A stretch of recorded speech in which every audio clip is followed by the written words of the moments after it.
Professor Galazzo, and thank you very much for taking the time to join us. It is a pleasure to have you today. To begin, could you please introduce yourself and briefly outline your academic and professional background? I'm a full professor of economics and head of the Department of Social and Political Science. I'm an economist by training. I have a PhD in economics from UCLA. Okay. Public opinion on globalization appears increasingly divided. In your view, what are the main factors driving this perception of international trade today?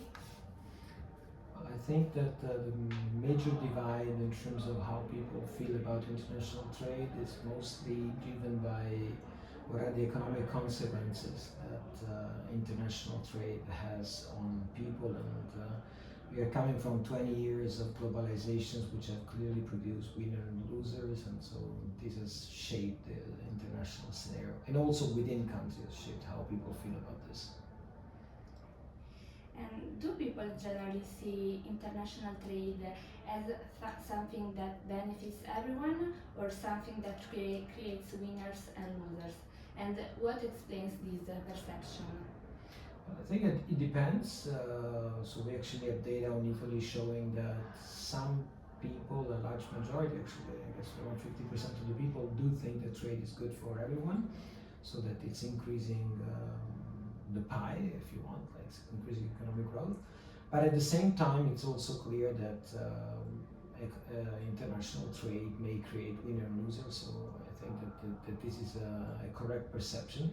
So people have different views on this, and I think that most of it actually comes from probably from personal experience. And in your opinion, how much of people's views on trade comes from their personal economic experience and how much from politics or media narratives? So I think it's not simple for people to make the connection between international trade and what happens to them. So suppose that you are losing your job because the firm you were working for decides to move their plants to a different country, for example. Then you realize that actually something bad has happened to you, and this is actually related to, again, maybe to an effect of globalization. But in many other cases, I think for people it's actually difficult to realize that maybe lower levels of trade may increase the cost of goods or something else. So there is a narrative that people listen to, and possibly we do know that actually political parties that provide those narratives tend to convince people. So if you are very much attached to one party and you listen to what they say, you may actually form their opinion. So like political parties do certainly contribute to create these narratives and to convince people that trade may be good or bad, depending on what the narrative is. And your research highlights important differences across demographic groups. And why do younger generation tend to be more skeptical about the broad benefit of trade? Yeah, that's a great question. You were showing the graph. We do observe that actually among people who are 55 plus, there is much more agreement on the fact that actually trade is international trade is good for the entire population. Young people are more skeptical. We don't know exactly where this is coming from. My personal view, but again, it's just an educated guess, is that younger people have to deal with more difficult labor market than senior people that have been on the market for a long time. And so what may happen is that actually that younger people may be a bit more dissatisfied with their current labor market situation. And among the many possible culprit, they may also think about international trade as being one of the reasons for why the labor market may not be working super well for them. So I think it's a wider skepticism, if you want, that it's also having an impact on international trade, as long as probably many other things. Political divides on trade do not always follow traditional left-right lines. And how do you explain this more complex pattern of preference?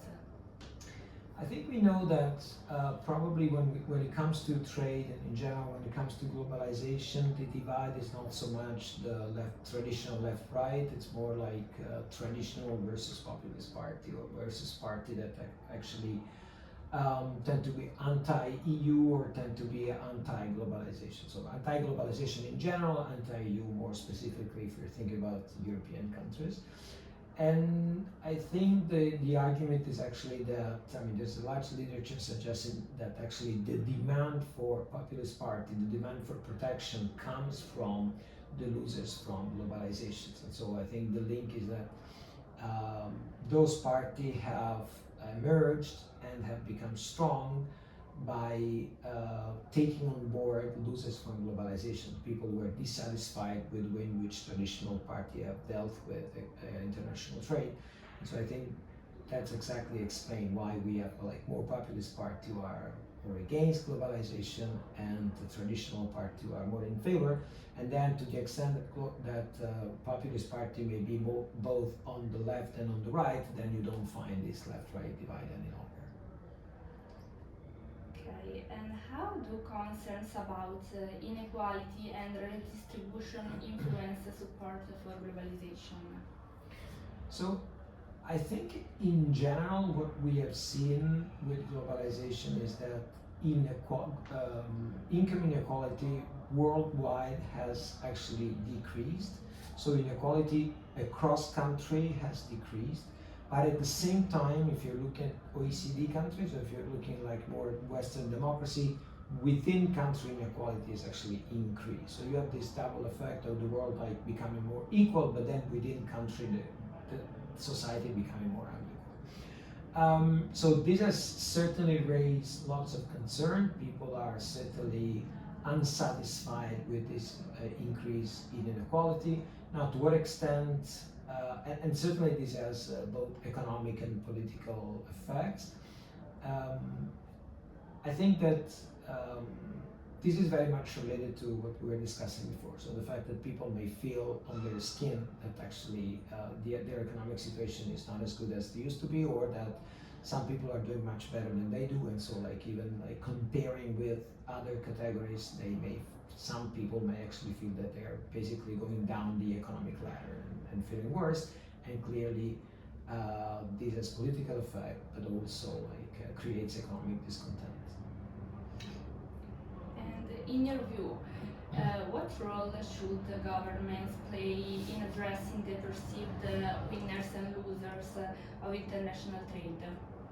Well, I think that many governments have gone a long way into trying to actually help with this winner loser. So if we think about when the globalization process got started, we have to date it back to probably 2000, 2001. So we have gone through like 20 years of globalization by now. So I think we have learned, and traditional governments have learned from mistakes that have been made in the past. Um, the most problematic thing that happened with globalization, one of the most problematic things that happened with globalization is that people, and in particular senior workers, may find themselves out of the labor market, and they may not feel like they actually have the right skills to get a new job. So in many countries there has been a big emphasis on reskilling, on trying to move people from one sector to the other and give them the opportunity and the skills to actually do that. So to a large extent, I think that some of these things have been done. Probably right now, the generation that suffer the most is actually the younger generation. So I don't know whether this is actually related to international trade, globalization, or to other type of phenomenon. But yeah, but I think that that's probably where right now the most concerns are. And how might rising geopolitical tensions and protectionist policies reshape public attitudes toward globalization in the coming years? Well, I think there are probably different things that have been happening in the last decades. So on one hand, as you said, I mean, certainly globalization has increased um, largely, but then there have been this drawback, and lots of people have been feeling like they were losing from this globalization. So there's been a backlash in many countries. Populist party that oppose globalization have been governing, and so this has reduced to some extent globalization. At the same time, we've also seen recently many other phenomena happening, like wars, and so I think that uh, globalization tended to create very long value chains, right? So like products were assembled but were produced in many parts of the world and then assembled. This very long value chain may be economically efficient and convenient, but they're also very risky because when things happen, and we are witnessing this happening right now, when things happen and trade gets blocked, and again, this is something that is very recent, for example, then firms will reconsider this very long value chain and think about the fact that actually either you diversify, and so you know you can get your intermediate good in different countries, and that doesn't have to be very far away. It could be more costly, but at the same time it's going to be a bit less risky. So I think that one of the major right now, one of the major challenge to international trade, long range international trade and globalization actually comes from the geopolitical risk that this entails. And what implication do these perceptions have for the future of open economics and international cooperation? Well, yeah, that's what we were discussing, right? So I think that what we are learning now is that even though very long value chain and international trade and having countries that are actually very much interconnected could be economically efficient, so that you know this is going to reduce the cost of producing. This comes at a risk, and so now we are actually facing lots of these risks, and so you know basically this tells us that there is a trade-off. It's true that you know from an economic viewpoint it could be convenient to have this long-term trade. At the same time, this may jeopardize production when things happen, when there are like some blockade somewhere, just like we are experiencing right now in the Strait of Hormuz. And so I think that there's going to be some sort of an effort to reduce the length of this value chain.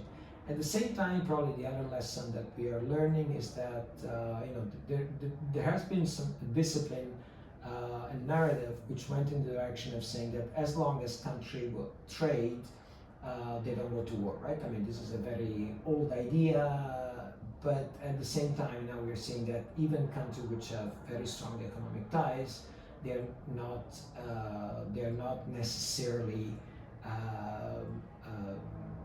screened from things like war happening, and so this is something that unfortunately we're coming to learn in the last few years. Okay, thank you very much, Professor Galasso, for your time and for sharing your valuable insight with us. We truly appreciate your contribution. Thank you.